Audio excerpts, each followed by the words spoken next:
John, ahead of the trip to the long road trip to Stranraer, let's just go straight into it and talk about what you're expecting from that game at Stair Park. Yeah, I think we've all been down there in the past and we all know what it's like, and with the weather forecast for the weekend it could be a tricky tie, obviously, because it's supposed to be gale force winds.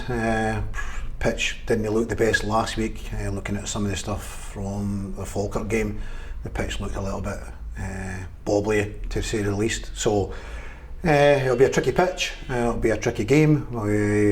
Falkirk is a good example of it last week. You know, they went down there, and although they took the lead, you know, they obviously couldn't hold on to the lead, and end up with a draw. Stranraer in recent weeks have had 4 draws, so they've kind of steadied the ship. They've brought in some new players, Denny Johnson, Ryan Stevenson, who everyone knows here, one or two others. So they've kind of teams at the bottom of the table are probably the ones who have done most of the stuff in the January window, trying to get away from the bottom of the table, and Stranraer are one of these teams. So they've picked up a few points recently by draws. They're obviously looking to get a win to kick-start and get right up, you know, beside the team that's in 9th position and put some pressure on. But we will have our own, you know, challenges, what we want to do as well. So we obviously are going well right now. We see this as an opportunity to go and get the all 3 points. Hopefully try and create a gap of 6 points between ourselves and Falkirk, who don't play it. Well, they play in the Scottish Cup at the weekend, not a league game. So it is an opportunity. We've got to try and grasp it with 2 hands. I don't expect this to be a spectacle. I expect it to be more of a roll your sleeves up and let's go and fight for the cause, with probably a lot of goal mouth action, a lot of excitement. If we can play football, then great. You know, we can get the ball down and pass it at certain times in the game, certain moments to produce some quality, then that'll be good. But I think it's going to be more of a fight, and conditions will determine how the game is played. Mm-hmm. In many ways, we could look back to last weekend at Airdrie and playing against a very, very direct team. We weathered that storm, dug in, and had enough quality, you know, to secure the win. Going to be very similar against Stranraer, like you said. Yeah, I don't think there'll be a lot in it. You know, we know ourselves.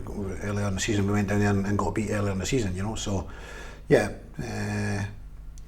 Yeah, I mean, I don't think the pitch being in a bad condition will actually suit them either. To be fair, you know, I think they can actually pass the ball if they can get a surface. We played them out here in 1-3-1, but in the last half an hour of the game, they actually passed the ball quite well, and so they can, and they do have players. You know, Jamie Hamill, Conor McManus, Ryan Stevens, a football player, although he's playing as a striker really. You know, they do have. Matty Arnott left back going forward from that position is good, so they do have good football players in their team, you know. So I don't think that the pitch won't actually suit them either.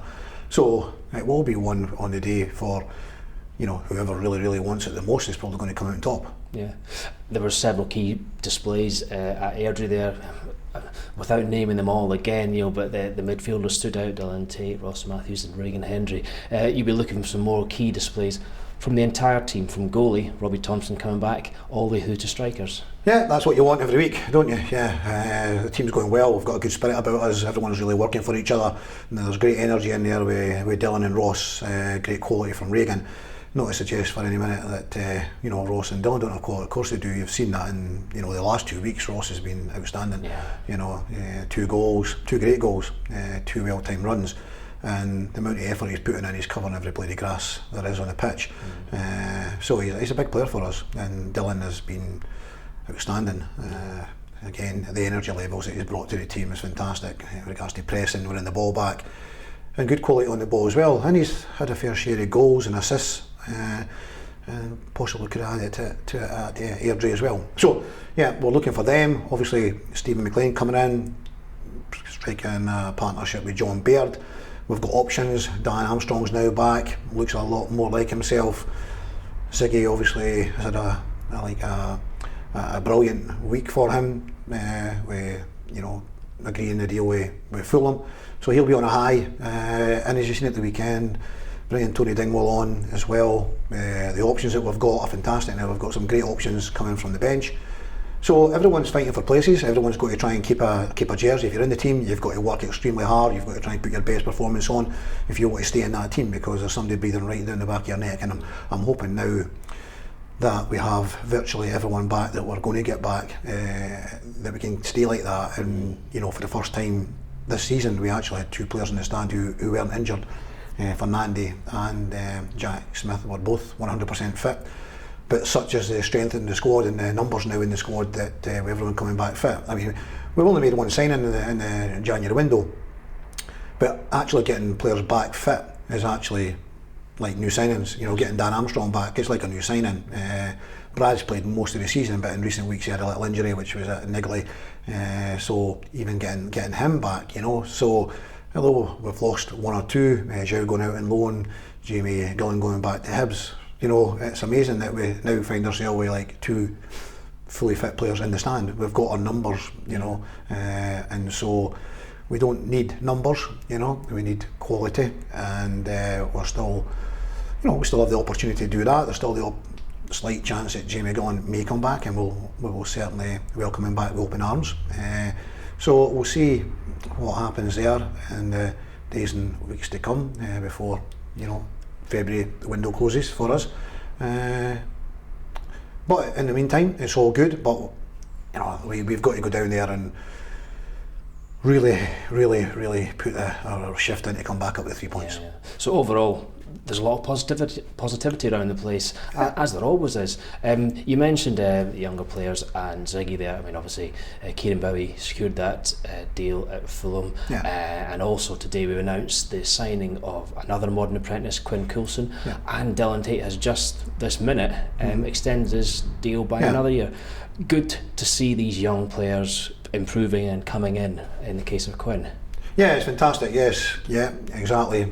Quinn's the one who caught my eye in the playing for the Fife Elite, you know, so again, well done to everyone at the Fife Elite. They've, you know, produced another good player there. Hopefully, you know, he sees now what Kieran Bowie's done, what Dylan Tate has done, and we're very attractive for young players now to come here because they can see that they get an opportunity, they get a chance. We're not scared to put them in. Kyle Bowe at 16 years of age was on the bench last weekend with Ross Monroe being out injured and Robbie going out the number 1.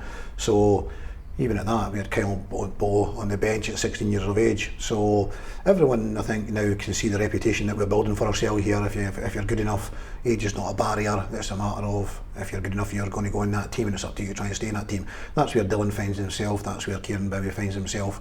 It's a great story. Kieran Bowie's story is an amazing story, incredible story to come from what he's done in 18 months is absolutely phenomenal. And Dylan is almost along the same lines, to be fair. You know, he's improved so much. You know, when you come here, you basically train with the first team all the time. It speeds up your, you know, your development and brings out the best in you. So, yeah, we're doing an awful lot right. There's a lot of positives, as you say. Dylan's new contract, Quinn coming in, Kieran Bowie agreeing to go to Fulham. You know, we're at the top of the table. We have a desire to try and stay there. We have a desire to try and win this league. There's no point hiding it from that. We know it's going to be tough, of course it is. We've come across a number of hurdles already, and a wee win at Stranraer would certainly help us do that. And final question, in terms of the support, the great backing you get from the support, they're putting the miles in, you know, like long road trip to Stranraer, then on the road to Firhill on a Friday night, Valentine's night, you know, sacrificing, you know, happy times with the other halves. Great to get that continued backing from them, isn't it? Yeah, definitely. Yeah, great support at Airdrie once again. We mentioned that on Saturday. Absolutely magnificent guys. It's helps the players so much. You know, the scene after the game, what it meant to everyone. You know, players and fans. What it meant. You know, that was a big win for us away from home. And it is a long travel to Stranraer, and even already before anyone takes off and you're going down. Thanks very much for in advance of going down to Stranraer. If you've been down here before, you'll know exactly what it is, how the trip is and everything else. You know that it's a difficult game to go and a difficult place to win games. So we all stick together and keep backing each other, then hopefully we can come out on top. So we do appreciate all the backing we get, home and away, but obviously the guys putting the miles in, you know, absolutely delighted. Thanks for all that. Good stuff. Thanks for that, John. Good luck. Cheers, Neil.